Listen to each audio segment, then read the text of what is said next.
pretty fantastic.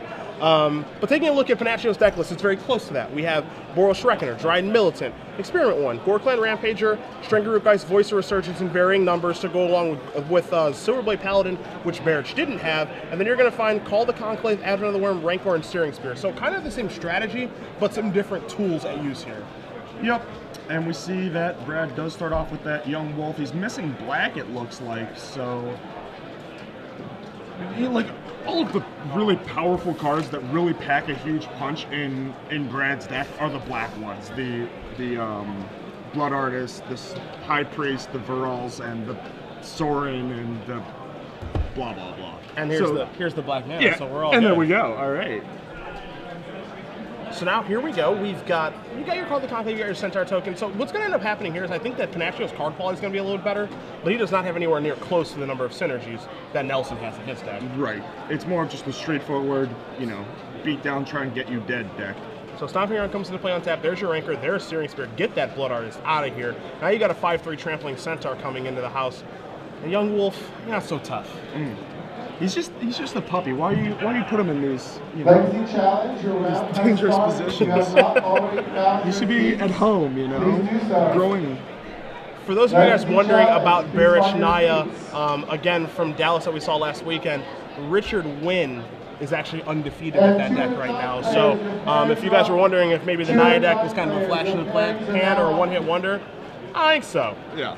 Turns out the deck's got some legs. I mean, if Richard can be XO. Just kidding. Rich hearts. Yeah, so we see Nelson in a bit of a jam right now. His life total is just under duress right now. He's at 16, yes, but he's got a 5/3 Trampler that's coming after him. You see he's got a Sorin Lord of Innistrad in his hand right now. That one's not going to be very which will much. pretty much die immediately. Yeah. So not exactly the best way to sort of stabilize the board, which is the stage of the game he is at. So he is going to play Sorin. Looks like we'll see if he's going to make a vampire or if he wants to put an emblem out here. But I'm not really sure an emblem does very much. I mean, it's already at 4. Okay, so it starts at 3 and 6. Looks So like you're he's right. making a vampire. I mean, theoretically, he can soak up 2 with his 2 blockers, and leave the Sorin at 1, and then maybe have a removal spell or something like that. Ugh, it's scary. You see a Voice of Resurgence in Pennachio's hand, among other options. That Centaur's coming across. He said, I want to try to take that thing down. So you're going to see a double block here from... Oh, boy. Is that even worth it from Joe's side? Not quite sure. I mean, he wants to get that Sorin dead. That's why, because it's really scary, for sure. But, his follow-up now is just an Experiment 1. He could have the Sorin at 1, and his follow-up could have been Experiment 1 Voice Evolve it. Sure. Following turn, have Rampager access. Yeah. To either play it to Evolve Experiment 1, or just run Rough Shot over some sort of blocker. Yeah, it seems like that. Plus, you don't open this line of play open for Brad. To play another Sorin, make another token. Now he's got 3 power. He can actually theoretically take down the beast. Hey, what I think Brad did there is he did a really nice job of making it seem like that Sorin was super important, though. Yeah. Like with that double block, maybe some facial recognition that's just like, yeah, I mean, I need this thing really badly, when in reality he may not have needed it that badly at all. Absolutely. And now Joe's actually in kind of a weird spot, right? Because he would have to give up quite a bit to kill the Sorin now. And theoretically, it's even possible for Brad to let it live. Plus the black mana representing maybe a slip. Yeah, it's kind of interesting as you're going to see Strangleroot Geist here pre-combat going to evolve as Experiment 1. How much does he even care about Sorin, right? Because I can see an argument just be like, look here, man, forget this, I'm killing you. Yeah. With my 5/3, my Haste Sky, my Experiment 1, and then my Voice of Resurgence post-combat. As you're going to see Nelson, he is going to use the strategy to take care of Experiment 1. You got to be pretty happy with that if you're Pennachio. Yeah, for sure. I mean... Now another Strangleroot Geist, and is he going to go towards Sorin, or is he just going to go upstairs? Looks like he might attack 1 that way, which... Let's see the ramifications of that attack. 1 Strangleroot Geist going that way versus the others going towards Nelson. Kind of break that down. I think he actually just sent them all. Okay. At the Sorin, which Brad's like, all right, sacrifice the Planeswalker and soak up 9 points of damage. Yeah, basically a fog. Yeah. I really think that Joe is just the way that he played this game. I think that he overvalues the Sorin. I actually don't think that Brad's Sorins were as impactful as Joe made them seem with his line of play this game. But here, Brad's hellbent now, having spent that treasure slip and drawn a land for the turn. So the Gavany Township activation, getting 2 life off of the vampire. He now has a 3/3 young wolf. The wolf's growing up. He's growing up so fast. I know. He gets to eat the front side of the Strangleroot Geist. The only follow-up for Joe is a Voice of Resurgence. And if Brad can draw like a Lingering Souls or, High Priest or pretty much anything here, he can actually stabilize the board pretty well. He can turn around a little bit here, but the other thing that he's doing right now is you saw last turn where he attacked with the vampire token, pumped with townships. Now he can represent a 3/3 vampire and a 4/4 young wolf, so he's kind of stabilizing through his guys and is really hoping that Pennachio just kind of bricks. Like, he does not want to run into Pennachio drawing like Searing Spear, or, heaven forbid, another Gore Clan Rampager. Kind of blows up Brad's plan really badly. Yeah, here we see if Brad just townships here, if Joe has nothing, wow, this combat's really profitable. He gains 3 life, taking 7, so he's only taking 4, and eats the other side of a Strangleroot Geist and the front side of the backup Geist. Oh, and Joe doesn't have a follow-up. Brad, really? Look, Joe sent 9 at the Sorin to kill it, which I guess, it's pretty threatening with a township in play. But if he hadn't done that, and if he had the Rampager still in his hand from the turn before, Brad's at 8 right now. Like, he only theoretically would have gained like 6, 7 more life with the vampires plus the townships plus the soaking up damage. I'm not actually sure that Brad wouldn't just be dead here. But Joe played it a little more conservatively, taking down the Sorin, and now he's kind of being outrun by the Gavany Township. Yeah, this is the difficult part now. As you said, outrun's a really good term to use because now he can't like chase down these guys anymore. Right. He needs another Rancor. He needs something big like Advent Lord to be able to push through. Where Nelson's starting to actually stabilize via Township more than anything else here because he has 2 spells in his hand. His hand is Blood Artist, Cartel Aristocrat, which, in the abstract, those are both really good cards. You like to add those to your table and then start pumping up the jam with the Township with those things in play. But instead, I think it might be just more profitable just to go, I'm just going to keep Townshipping with these 2 guys. Yeah, it definitely was last turn. It looks like Brad's thinking about playing his guys this turn. But when you're pumping a lifelinker on defense, it's got to feel good, Like that is sort of the essence of stabilization, right? You're exchanging in combat profitably while also gaining life or at least softening the blow. Yeah.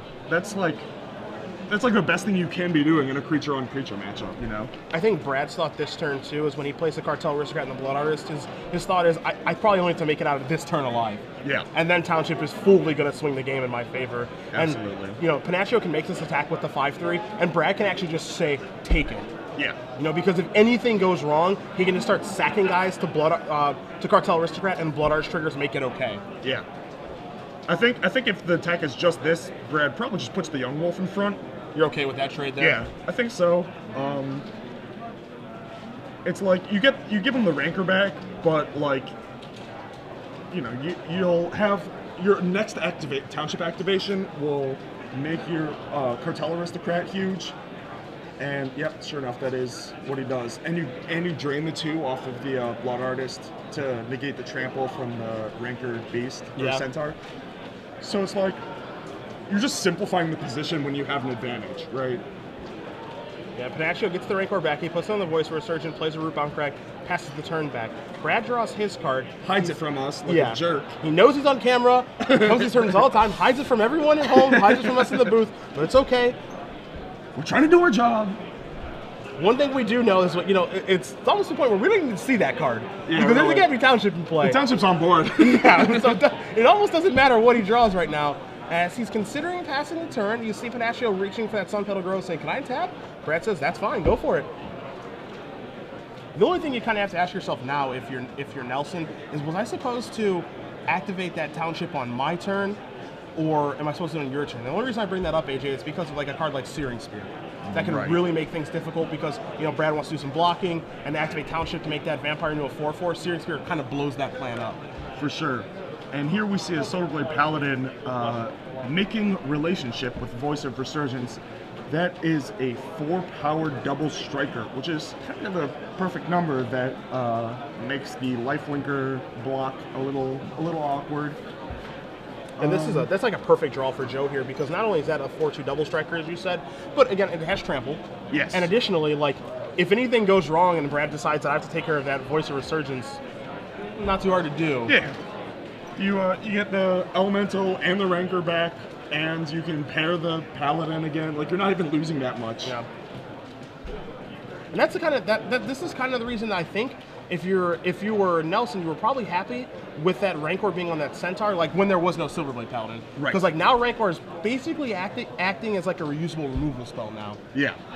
Every time you take care of a guy, then you have to deal with this Rancor doofus that gets like bigger and better again against your deck. That's full of some, again, his deck is full of mediocre creatures that work well together. Yeah. Double Strike and Trample usually pretty good, but against the protection creature, does he have to assign it twice? I'm fairly sure the answer to that is yes. Yeah, because it prevents it from the first time, and then you have to assign lethal the second time also. So you just soak up. I mean, that's what they're discussing right now. Yeah, that's definitely what they're discussing. So I guess we'll find out in a minute. When the dust settles, where's the damage go? How much is trampled across? That's what they're figuring out. We know for sure that Voice of Resurgence is going to die. Yes. An Elemental token is going to be coming in, and a Rancor is going to be going back to the grip. So that's what's going to happen, and Brad is disgusted. He's walking away. I'm out. This interaction is too much for me to handle. Pennachio with his hands on the screen saying, I don't know how my own cards work. I don't know with this. So we're going to cut it back to the booth for you guys in just a moment. Kind of want to detail this list a little bit more as the judge kind of sorts things out here about protection with trample and double strike and Silverblade Paladin and everything else on the board. And Death Touch and Lifelink. Yeah, and humility. We're going to get the ruling on that. Right. We're also going to get the layers on every card ever. But this deck list, he has changed a little bit from what made my belief Aaron Barrett's very successful last week, and it's the same strategy, but there's some different cards here. Again, you do have the Experiment 1, you have Dried Militant, so you've got some very good 1-drops. You've got String Root Geist, you've got Voice of Resurgence, you have Boros Reckoner, and the other 3-drop that Barrett was playing was Loxodon Smiter, where you don't see that here. Is that where the Double Strike? Yeah, that's where you find room for Silverblade Paladin. I don't think that he had those. No, he did not have Silverblade Paladin. He had Smiters, and then his spells. Barrett had 2 Advent of the Worms, some Searing Spears, a couple of Rancors, which you see here, and then he had a couple of Boros Charms, where we see Call the Conclave here, basically just being a 2-mana 3/3. That's going to help evolve Experiment 1 and just be a good creature overall. Thoughts on these changes? I mean, the big one being Smiter versus Silverblade. Well, first of all, those 2 changes follow, right? Sure. Like, when you're cutting the Smiter, you need like the big guy to evolve your thing, so Sure. it makes sense to play Call over the Boros Charm. So at least there's like logic behind it. I'm less impressed by Silverblade Paladin in general, just like as a Magic card than Smiter. I like my cards to be able to stand on their own, just like be good by themselves, especially in these types of decks where like you don't want to expose yourself to wraths or what have you, and being able to just like slam a giant guy and not have to worry about getting blown out by like, well, if you attack with a Silverblade Paladin and like the guy it's equipped to or soul bonded to, Sure. they like play a Snapcaster and then like Azorius charm your guy and then like trade with your Silverblade Paladin. Like if your Paladin or the creature that it's soul bonded to, like at instant speed, like suddenly and unexpectedly loses double strike, then combats can get so ugly for you. You just like, you lose your whole squad in this attack that looked favorable a second ago. And you don't open yourself up to those types of blowouts when you have an Loxodon Smiter. Like, it's a 4/4 Elephant Soldier, you know? It's for 4. If they bounce it, then you recast it, you know? There's not a big blowout there. So we're going to come back to this game. We'll figure out how things have settled up. I mean, the thing that we knew for sure, as you see Nelson's updated life total at 7, is we knew that the Elemental token was going to come in. We had a feeling that Rancor was going to enchant it, so it's a 5/3 now. I assume it's also soul bonded. Yeah, it wouldn't surprise me either. We'll get confirmation on if that's soul bonded up with the Elemental token for sure in just a moment. Is that a Blood Artist and a High Priest? So not the best draws. I mean, he's looking for something like a Tragic Slip or something like that. The Blood Artist High Priest combo is, or the Cartel Aristocrat combo with those 2 cards, usually better in either the early game or when you're ahead, and not in the like mid to late game when you're super far behind. So this is paired up. The Silverblade Paladin is soul bonded with the Elemental token. Doesn't come as much of a surprise. You see it Rancor. Now you're going to see String Root Geist come in to play pre-combat here. So it's going to be a 4/4 plus Rancor is going to make it a 6/4 with Trample, with Double Strike. But you see that Nelson, again, is beginning to stabilize here, because now if Brad untaps, if Brad gets one good untap here, this thing gets out of control fast. Yeah. But now you see Pennachio attacking with these three guys, and I wouldn't be surprised to see that Silverblade Paladin He's actually getting, yeah. maybe walking in there too. He's getting to the point where this is like desperation mode, and the problem with the desperation mode attack to try and finish him off is these attacks give the lifelinker a block. Yeah. Which is exactly what Brad wants. And you see Brad starting to make some blocks here. Brad's probably going to come to this conclusion of like, look, I can't beat Gore Clan Rampager anyway, so that's just, that's out of my head. I can't even worry about that thing now. Yeah, you just block this is awesome. So what's going to happen is the sacrifice to give the Cartel Aristocrat protection, drain from the Blood Artist dying, then damage is going to happen. The 2-1 Strangleroot Geist is already blocked. The 3-2 Strangleroot Geist is being hit by the lifelinker, so he's going to gain 4. He's taking 1 trample twice from the double striker. Then when the normal damage resolves and the Strangleroot Geist dies, the elemental with 3 damage on it from the Cartel Aristocrat is now only a 3/3 because the Strangleroot Geist dying. Elemental dies as well, and look at how clean the board is all of a sudden. Yeah. An unpaired Silverblade Paladin with a Rancor, and a 2-1 that like is just going to run into a 4/4 lifelinker. The Township to make the 5/5 lifelinker, and theoretically a stream of 5/5s is coming as soon as Brad draws any creature. Yeah, Nelson turned this game around in a huge way. And it looks like, can't really tell what he drew. Don't know if he drew a land. I mean, if he drew a creature, I think he almost would have slammed it down this turn, because then he could threaten a Skursak High Priest activation, and that probably gets his game out of reach. Feels like maybe he drew a land for the turn, but now you see himself consulting the graveyard, so maybe it's a card like Varol's. Yeah, Star Strike. Yep, that would be like the only card that he would look to his graveyard for, right? Or just to see if you forgot a Lingering Souls or something. But I think what the consideration here is, yeah, exactly, the attack versus defense versus Township versus not, how to spend his mana. And it looks like he drew a spell because he's not Townshipping after he attacked. Oh, another Cartel Aristocrat. Okay. And even though that may look like a 2/2, it's actually a 5/5 Flying Demon. Or about to make one. Yeah, it's about to make one. It looks like he has to actually sacrifice the Lifelinkers. Here's an experiment one. There's a pairing, but I don't think a good attack even exists here. No, he has no good attack because the sacrifice is going to happen anyway to get protection. Yep. So you're just losing a guy at that point for 2 damage or whatever, and then he makes the 5/5. He can actually just make the 5/5 first and block with a 5/5.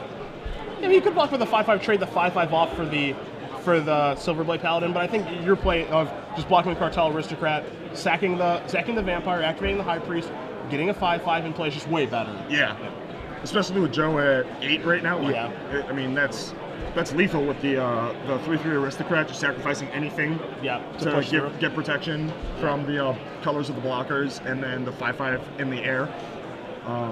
Yeah, that's lethal. So you're going to see Pennachio kind of try to figure things out. And yeah, he's just got to go, all right, come on in, Silverblade. Yeah. And unsurprisingly, I think we're going to see Brad block with these guys. Nelson going to sacrifice. What will he sacrifice here? Just sacrifice the Lifelinker and make a 5/5, right? Because he can't make a hiccup here. It's a little bit complicated, but okay, he's going to sacrifice here. Going to give that pro white. And then he's able to churn out a 5/5 demon when he chooses to, because Morbid is already resolved. Jonathan's Way. You see, he's just kind of taking his time here to make sure he doesn't make any mistakes, which is what he should do. Jonathan's Way, if you're in the venue, please come up to the stage or raise your hand. Yep, and there we go. So there's your High Priest trigger. And that is going to represent lethal for the next turn. The Silverblade Paladin has to run 3 damage into the protection Cartel Aristocrat, and then 1 to the other one, and then the same thing happens in double strike. So the second Aristocrat will die. Brad untaps, sacrifices his High Priest to the 3/3 Aristocrat, giving it protection from green, and the 3/3 Aristocrat and the Demon will take it home. That's what we think is going to happen. There's your Jerry. Jerry Thompson will act as a demon right now. It's a merit lage, isn't it? Yeah, it's a demon. Oh, okay. Right now it's a demon. Pretty sure it's an avatar, but you know. It's... You even see it sharpied as a 5/5 right now. It's not Brad. Yeah, Brad says, okay, that thing's gone. Take your Rancor back. That's fine. We see Pennachio's hand. He has a Forest and a Rancor in his hand. And, I think Brad is going to easily deduce here, like, if he had anything, he would have cast it by now. Yeah. I'm not going to play around Searing Spear or any other nonsense. Yeah. I'm going to untap. I'm going to draw. He draws Varos and Scar Stripe for the turn. For value. Yeah, going to take a look at his graveyard and make sure that I can get this game over with, not make some sort of egregious error. Just having another creature in play to represent another protection for the Aristocrat is enough. There's nothing that Joe can have at that point. Just going to take another quick look here. You see his graveyard. He's got the Young Wolf, Cartel Aristocrat, 2 Blood Artist. Here's your Varals that he's tapping mana for, the Scar Strip. I think we're going to see maybe a Varals activation to make this Cartel maybe a little bit bigger. Maybe makes the Avatar a little bit bigger and sends that in solo. We'll see what Brad decides to do this turn. How is he going to kill him? Who knows? Yeah. Pick an avenue. Joe's just like, man, your deck's so cool. Yeah. Look at all these things you can do. So we're gonna start with Young Wolf trigger over there on the Cartel. It's gonna bump that into a 4/4. We're gonna sacrifice this. As we thought we were gonna see this as well. Here comes the attack and here comes the concession. Brad Nelson's gonna win game 1 with Junk Aristocrats over Pennachio and his Naya aggro deck.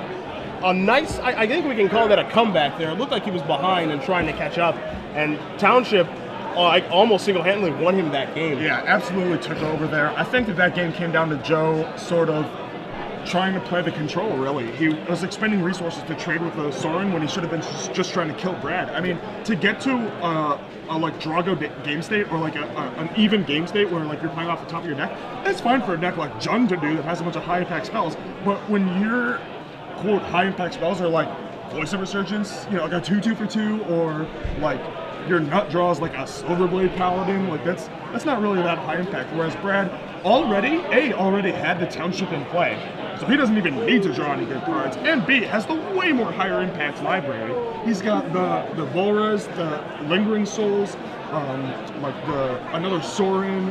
He has so many cards that are so much better in those style of that style of game, that the top of his deck is just statistically going to be a lot nicer to him than Joe's. Yeah, agreed. So we'll take a look at the sideboards. As both players are taking a look on their own, we'll take a look with them. Pennachio is going to be on the play this game. So we see 2 Boros Charms, 3 Domri Rods, Elect Trickery, 2 Loxodon Smiters, 1 Mizium Mortars, 2 copies of Pacifism, 2 copies of Brave Revelation, and 2 copies of Selesnya Charm. I kind of like Domri here, because Brad's creatures are just so small and boring and unwieldy that Joe's creatures are going to win the fight a lot. It's pretty easy to fight a Blood Artist. Yeah. He's a lover, not a fighter. Yeah, real tough guy Domri is. Yeah. So that's good. Elect Trickery in this matchup, how do things line up here? You've got Doom Traveler and Young Wolf. Yeah, you can only kill the front side of those guys, and then Blood Artist is all it really cleans up. Besides the Lingering Souls tokens and the Sorin tokens. Okay. So like, if they're on a token draw, it's really, really good, and if they're on a 5/5 draw or a Varals draw or I guess those are the 2 types of draws. Sure. I think there are some draws where like Electricity is going to be awesome, and other draws where it's going to be like, I don't know why this is my sideboard. Yeah, and it's one of those situations where it's like, can you afford to bring it in, and at the same time, can you afford not to? It's like pretty awkward to draw in a game where it's not good, but it's also like pretty much impossible to win if Brad's playing the Lingering Souls draw and you don't have the Electricity, just because it generates so much of an advantage. So definitely interested to see what his numbers there are going to look like. On the other side here, we see Brad with Garruk Relentless. That might come in just as, a fight thing and more attrition-y creature matchup type card. Abrupt Decay definitely coming in, card that matches up really well against the Paladin for big blowouts, the Centaur token, the Worm token, the Boros Reckoner, just does it all. Yeah, like every card, even Runes of Rancor too. Yep, absolutely. So those are definitely coming in. And then the card that I'm not sure about is Unflinching Courage. Is Joe A, removal light enough, and B, like aggressive enough that, one hit from an Unflinching Courage can sort of undo enough of a deficit to be worth over a card? Or is that investment too risky, and even if it pays off, not enough? Like, I don't know I don't know how Brad feels about Joe's deck. You know how aggressive he feels Joe has to be, or how aggressive Brad feels he can be against Joe. Sure. And like that's going to be one of the more iffy cards that I'm really interested to see what Brad does with it. Pennachio and Nelson are going to keep their hands here for game number 2. Pennachio going to lead off with Stomping Ground. We'll see which way Nelson's going to go. It's going to be an Overgrown Tomb. He's going to pay 2 life and play a Young Wolf. A card that is pretty embarrassing, but, you know, does what it does. That's right. Hey, got to get that party started somehow. Exactly. As Nelson's going to draw a Voice of Resurgence. Here is a Skirt Stack High Priest. And what you've got right now, my friend, is you've got a player without white mana, and he has a couple of Voice of Resurgences in his hand, does Nelson. He also has, I think that was a Tragic Slip. So theoretically, if he draws a white, he can go like Voice, slip my own Wolf, make a 5/5, and go on the beatdown here. If he doesn't draw white, he might be in trouble. Oh, never mind, Spear. Yeah, Searing Spear's going to get that thing out of the way right now. So Nelson going to draw an Abrupt Decay. That's something. That's definitely something. You see Brad's hand right now. We see at least one Voice of Resurgence. That might be 2 over there. I think it's 2 and a Lingering Souls. Yep.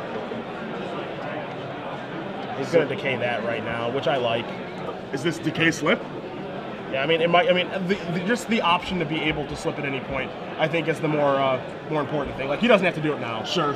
I mean, and you also might get a Ranker out of it or something. Yeah. You also don't see him attack too, leaving the Young Wolf back on defense. Kind of saying, I mean, I'm offering up a trade with you if you'd like to make that. Yeah. Would you like to make a deal? Pennachio, Boros Reckoner. Yeah, I think. Yeah, we're gonna see a snap block. Yep. Attack, block, and then slip the Reckoner. Yeah. The Elemental goes back down to a 1/1 with 1 damage. Brad points Elemental says that thing's out of here too. Young Wolf strikes again. Well, Brad, I mean, he played the Aristocrats so much. He knows all those interactions in and out, you know. The Tragic Slip timing is really, really unique to these decks. And the Voice of Resurgence token adds a whole new element to it. Ah, there's the Goblet Shrine for Nelson. Well, there's the White Source, and Joe passes with 5 mana, which might look like Flood, but might also be a surprise worm. I do know he has a copy of Advent of the Worm in his hand. I think he's got a Boros Charming Grip as well. So Nelson in a little bit of trouble. Let's see how he wants to start this turn. It's going to start with Voice of Resurgence. That's a good start. It's time to respond, I think. There we go. So Pennachio has fast effects. Yeah, Pennachio's going to come out here with a 5/5 Worm token. And Nelson going to pass. So Pennachio with free reign to attack. Going to draw his card. Let's see what he finds. I didn't see it. See him slide a couple of cards. He has like Trickery in his hand, called a Conclave as well. And hiya comes the Worm token. This represents another slip. I don't see how this could not be another slip. I don't think he has another one. He's just willing to block me. I think his thought right now. His Lingering Souls is what it is. Yeah, he has Lingering Souls. He just wants to make that Elemental token huge. That makes sense. Nelson draws a Garruk Relentless for the turn. There's your Lingering Souls plus Flashback. So now that's 1, 2, 3, 4, 5. So that's a 6/6 Elemental now. Well, we say that. And about that. That is no longer a 6/6 Elemental. As Let Trickery with Overload. It's going to take care of those. Here comes your Worm token, and here comes your Centaur. So that one of Let Trickery looking pretty good right now. Boros Charm, Double Strike. Let's play a third one. Dubla. Pennachio's going to even it up. These guys are going back and forth. Good match right now. That was pretty sick. Yeah. That whole sequence was just ridiculous. Yeah. It's just like, all right, this huge blowout, and Joe's like, all right, just, you know, I guess, go, I'm flooded. He's just like, all right, Voice, what, you know, what's up? He's like, all right, Jigs up 5/5, untap 3/3. Yeah. And it's like, okay, you know, my plan is on. Chump with Voice, get ready to make a huge dude, like trade or even just straight up stonewall your 5/5. Joe's like, no sir. Yeah. The Trigger with Overload. Get all that stuff out of here. As you guys see on the screen, the tokens are still attacking. That Worm is not done getting after Brad and his Elemental token. You may wonder where tokens go when they change zones, you know, they disappear. They actually just appear on the Star City Games camera. They show up, and that's how we get these tokens. They appear from the Aether. I'm really interested to see here what Pennachio is sideboarding out. I mean, taking a look at his deck, I do not like Dried Militant in this matchup, like, at all. Yeah, just gets outclassed way too easily. A 2-1 in, like, your green mirror, where Brad just got a bunch of crap to put in the way, too. Young Wolves and Doom Travelers. Get that thing out of your deck, I think, as fast as you can. I mean, outside of that, though, I think like a lot of the cards want to stay. You see Searing Spear stayed in. I think it has to stay just because Nelson has access to Scourge Attack High Priest. Yeah. It can't go anywhere. And again, we know he boarded out like Trickery. We know he's boarding at least one of the 2 Boros Charms in his sideboard. And maybe there's some copies of Domri Raid that's coming as well. So what does he move in? What does he move out? That's a pretty tough question outside those 3 Dried Militants. Yeah, I mean, like, I would want to say that Experiment 1's not that good, but, like, you can't cut all your 1-drops, right? You got to get the pressure started somehow. Exactly. I mean, Silverblade Paladins, like, if you don't like them here, then you're not going to like them anywhere, right? You can't really cut those, even though, you know, you're opening yourself up to blowouts with the first strike and slip and all that. And presumably voices are good. I mean, we saw him play there, and from Brad's side, it was, like, fine. And even Joe's was okay. Brad, like, had to spend 2 cards to kill the voice, the token, and the Reckoner. Yep. So it's like, you know, you got 2 for 2, but, like, really, really efficiently. Yeah. It felt like a blowout, but it was like an efficient blowout. Yeah, exactly. If Brad didn't have exactly that sequence, then Joe was super far ahead. And since Brad did have that sequence, Joe was, like, even, pretty much. It was, like, not even that bad for him, even though it was, like, really swingy that turn. In the grand scheme of things, that exchange wasn't super profitable for either side. So, like, I don't know, voice seems good in scenarios like that. If the games are going to play out like that, then voice seems good. So, like, here's a crazy thought. How good is Boros Reckoner, dude?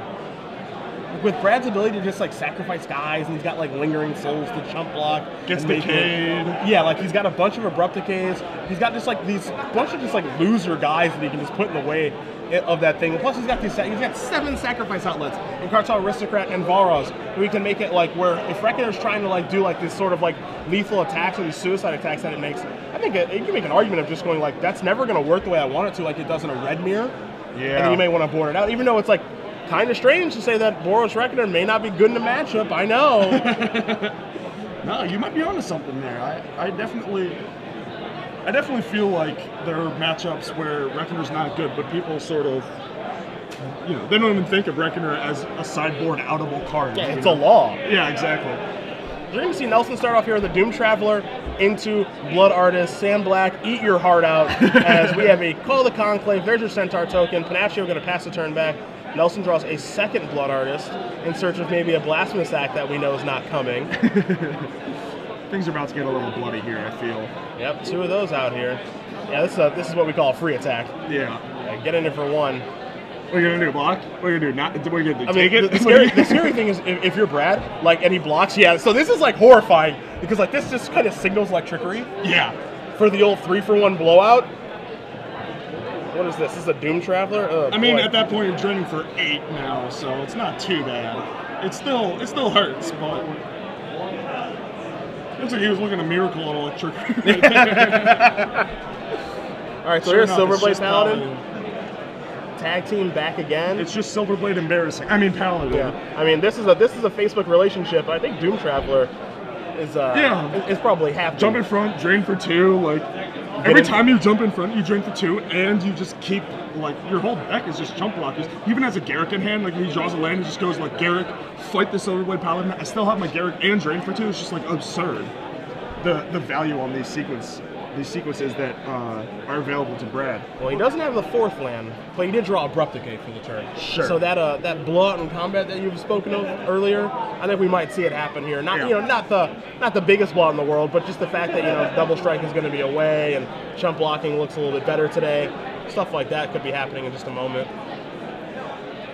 Looks like he's going to kill the Paladin now to get his Doom Traveler through proper, which makes sense. I mean, You know, you don't need another token right now, and you'd rather have the extra chump blocker or the extra padded dude against Electrickery. Yep. Just get the pressure on. I mean, the Blood Artists are like pretty impossible to race. Like if you've ever tried to play a draft match against like a Falconwrath Noble, it's like near impossible to win that race. Yeah, it's no fun. Yeah, it's really hard, and the math is like super complicated and convoluted. But like, I mean, that's what these decks are designed to do. And a Rancor there, I mean, at least it stops the chump blocking for a time. So Pennachio's going to suit that Centaur up with +2/+0. He's going to Searing Spear that Blood Artist. So you're going to see another drain of 2 and a little more gain of 2. And the thing, you know, playing against Blood Artists as often as I have, it sucks when you have to kill that thing. And it's not like with like a Bonfire Land or something that's also cleaning up other stuff. It's just like, oh yeah, spear that. That's my turn. That sucks. Ooh, there's an interesting one. Brad Nelson playing Sin Collector against the aggro deck. I mean, it is a 2/1 body, and more than actually being able to tag a spear, if you ever tag a spear with it, then that's like really awesome. Or an Electrickery, you know, obviously that's the nuts. But like, it's also just, you know what's up. You know what his threats are. You know if he has the Rampager or the Silverblade Paladin, what removal is coming, and you can really scope your game plan around it. I mean, that's one of the biggest things about Sin Collector. Not only is it the potential 2-for-1, but the information it gives you can be invaluable. Yeah. So now Nelson considering another attacker. Again, he has information of Pennachio's. Pennachio has the Domri Raid in his hand. He has a Strangleroot Geist and a land, and I cannot remember the other card that's hanging out over there. Gorkland Rampager, excuse me. Yes, the Rampager. Both players stuck on 3. I think that favors Joe, especially knowing their hands. But I mean, that Blood Artist is... but yeah, I was going to say, Brad's board is a little more impressive right now. He actually has to just fight the Blood Artist, I think, this turn. Because he just has to get it off the table so he can actually kill the other things. Because right now, killing the other things is just not even close to profitable. Yeah. As much as it sucks to like trade your Domri Raid for a Blood Artist and like a Spirit damage, you're just going to lose to it if you don't kill it. Yeah. It's the same thing you were saying. It sucks the Searing Spirit, but the alternative, when the alternative is die, you know, you got to do what you got to do. And sure enough, he agrees with you. So he's going to go down to 6, is Pennachio. Nelson's going to go up to 14. And Pennachio has to put the brake... Okay, I was wrong. He's not putting the brakes on. Red zone, the best zone.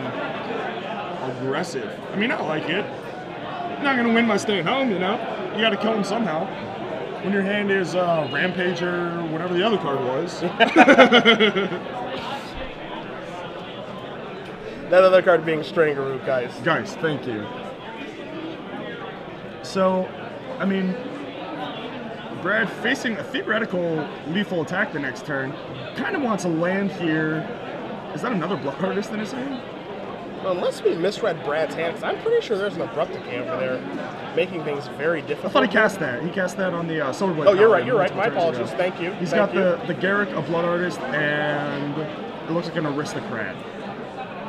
So, will Sin Collector come in? All right, so you see him pointing at Domri. that is unfortunate. I mean, Brad definitely wanted to try and kill Joe this turn, but needed a little help. Didn't get it. Now he's got to figure out how much do I need to leave home against a Strangleroot and a Rampager and 5. That's 11 that he's representing. So one blocks 2. You know, one of yours blocks 2 power from the Strangleroot Geist, but then the rest tramples. Or actually, no, with Rampager you can make the Strangleroot Geist trample. So it all tramples. You have to soak up the full amount. So that's 5, 6, 7, 11. You need to soak up 3. He conveniently has 3 toplets in play. Convenient. I mean, I think this is like Doom Traveler at Domri, maybe Sin Collector at Joe.